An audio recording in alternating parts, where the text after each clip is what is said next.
For 12 long years, she lived as a shadow, a ghost among her own people.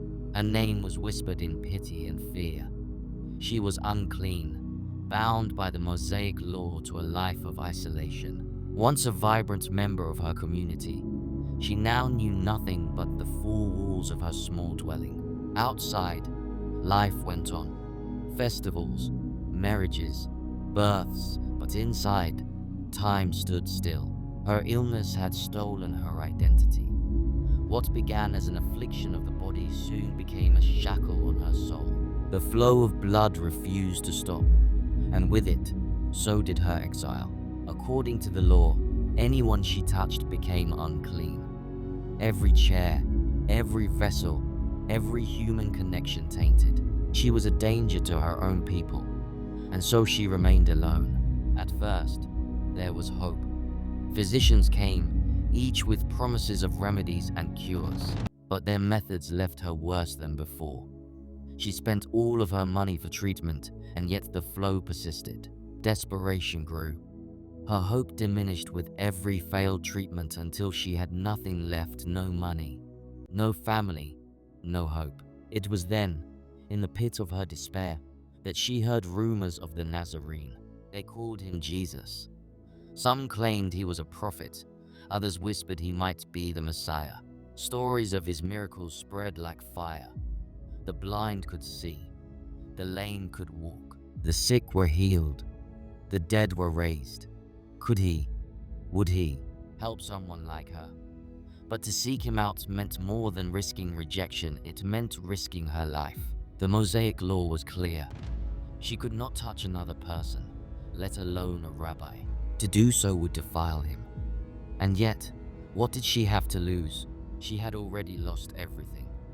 The moment of decision, under the cover of night, she slipped out. Every step toward the gathering crowd felt heavier than the last. She hid her face with a veil, her heart pounding as she weaved her way through the throng of people. Each accidental brush against a stranger sent waves of guilt and fear through her. There he was. In the center of the crowd stood Jesus, his face calm, his presence commanding. She froze. How could she approach him without being noticed? How could she dare speak to him? But then, her desperation spoke louder than her fear. If I just touch the hem of his garment, she whispered to herself, I will be healed. She dropped to her knees, crawling through the sea of feet, unseen and unnoticed, her fingers stretched out, trembling.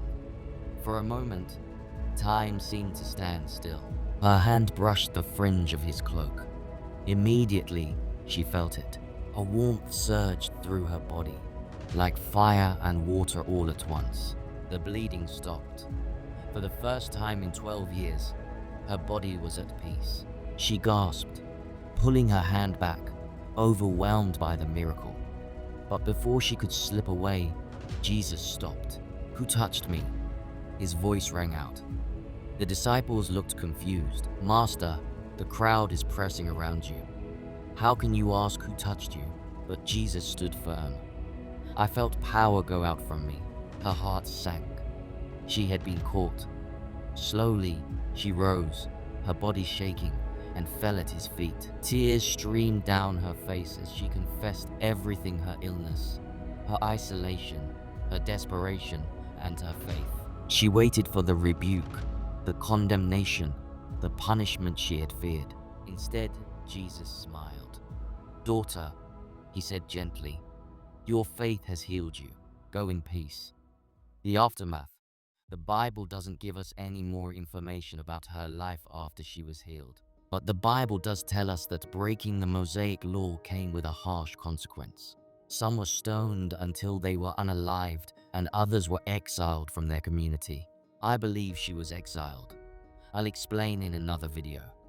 But for now, let's imagine her life after she was healed. This is not Bible, rather my imagination. In fact, throughout this story, I've used my imagination and said more than what the Bible actually tells us, though it may be realistic for her story. Again, it is not Bible. So, go to the Bible and read her story for yourself. Now, Let's continue. Her healing was more than physical, it was a restoration of her soul. But the life she'd been hoping for was no longer. Though her body was whole, her dream of integrating back into a thriving member of her community was gone. Now labeled as a lawbreaker, a woman who had dared to defy the Mosaic law, she was no longer in isolation, instead exiled from her community. But she no longer cared. Her 12 years of isolation had prepared her for this moment. She had learned to live without the approval of others, to cling to hope when there was none, and to trust in the unseen hand of God. Now, she found her identity not in her community or the Mosaic law, but in the one who had called her daughter. Although she couldn't return to her old life, she received something so much better. A new life that was no longer bound by the impossible restraints of the Mosaic law that she longed to return to for 12 years, as it was the only life she knew, but introduced her to a new life. This was an unexpected gift, new life in Christ, a life of freedom through